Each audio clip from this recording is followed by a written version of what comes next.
Okay. Before I get to the review, I think congratulations are in order. TNA set another all-time viewership record with last week's show. That's the second time they've done that in the last 3 weeks. And what I thought was really nice about this was they had Mike TNA mention this during the show, and then he thanked the fans for the ratings. And I like when they do things like that.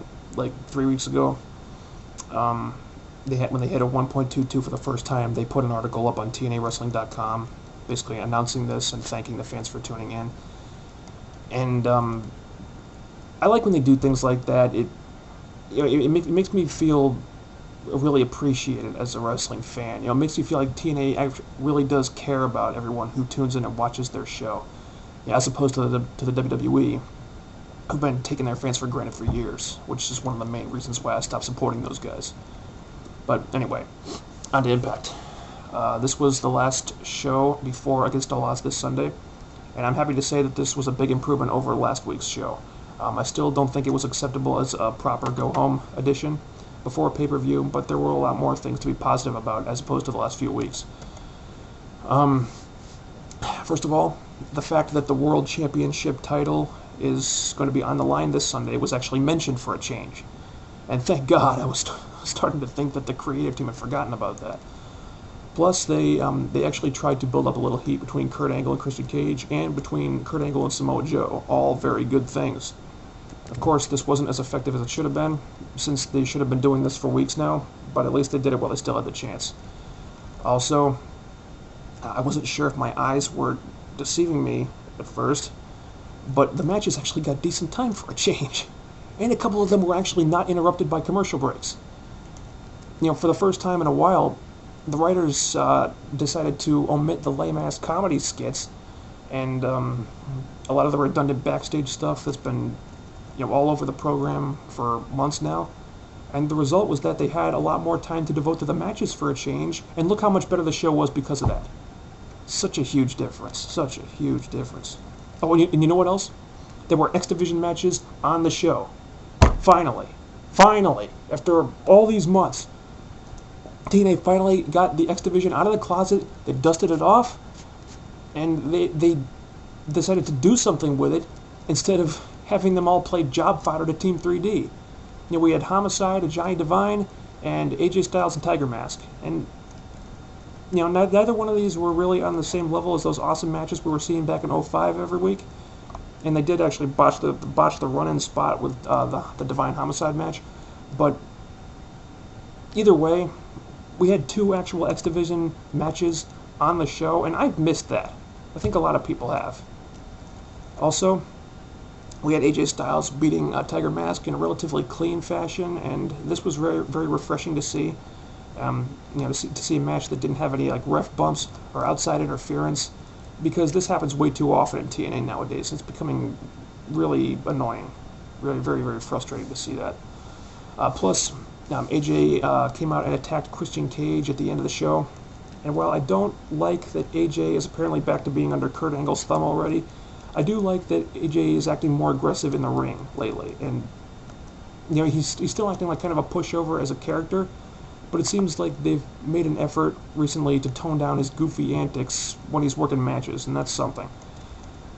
On the other side of the coin, there wasn't a whole lot on the show that I didn't like, except for one segment in particular that was just too retarded for words, and let's get that out of the way immediately. They had Black Rain and Kaz in a 4 corners Misty the Rat on a pole match, and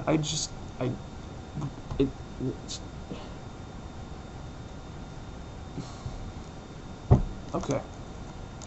Look, if there's anyone within the TNA organization that's watching this video right now, I need you to listen, and I need you to really hear me, okay? On the WWE program, there is a thing that appears every single week that is so stupid, so ridiculous, so absolutely asinine, that every time I see it, it makes me want to kill myself. This thing is called Hornswoggle. And this relates to TNA because Dustin Rhodes, his other personality, Black Rain, and his pet rat are Hornswoggle's TNA equivalent. For the love of God, get this washed up, out of shape, has-been loser his his pet rat and his retarded ass gimmick the hell off my television. The fans think this guy is a fucking joke, and that's not going to change. You keep trying to build this guy up, build Black Rain up as this horrific monster, and nobody's buying it. You got a video package for this guy talking about how Black Rain has left a path of destruction in TNA. Path of destruction? What kind of garbage is that? The guy hasn't won more than 1 or 2 matches since he debuted back in the summer. You call him a monster, but he's not.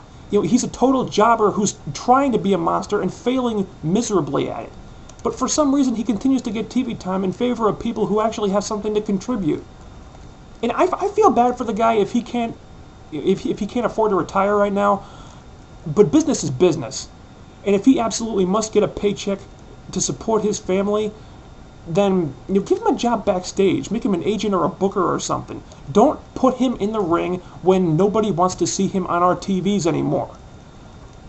And speaking of people that I don't want to see on my TV, I have this horrible, horrible feeling that BG James and Bullet Bob are going to win the tag team titles this Sunday. AJ and Tomko are imploding, and they're probably going to drop the belts soon. I just pray to God that the writers pull the trigger on this VKM breakup angle that they've been teasing for a while and have Kip James turn on BG at the pay-per-view and cost them the match, because if those guys win the tag team titles, I'm just going to be livid. Another thing I'd like to mention, where the hell was Jay Lethal this week? Clearly Saban and Shelley were selling the beatings from last week, and that's fine. But Jay Lethal was announced as being Robert Roode's opponent in the match that didn't happen after Booker T showed up. And that means that he was, in fact, in the building. But when 3D were in the ring saving Johnny Devine from LAX, he was nowhere to be found. Until pretty recently, I had planned to talk about how Jay Lethal was going to have to be the hero, the MVP of this street fight at Against All Odds in order to salvage any credibility that he could still have. But I'm not going to do that now, because there's just no point anymore. He has no credibility left. He's not going to have any credibility. He's probably going to win the belt back this Sunday, and he just needs to lose it as soon as possible after that, because he does a total disservice to that title right now. Now, I think Jay Lethal is an awesome talent, don't get me wrong, but like I've said several times before, from the way he's been booked within the context of this storyline, he has been made to look like the worst X Division champion of all time. And that's not his fault. That is 100% the fault of the creative team. They've just completely dropped the ball on Jay Lethal in almost every way possible, and that's all that I've got to say about that. So, anyway, the matches for Against All Odds were, the rest of the matches for the show were built up well.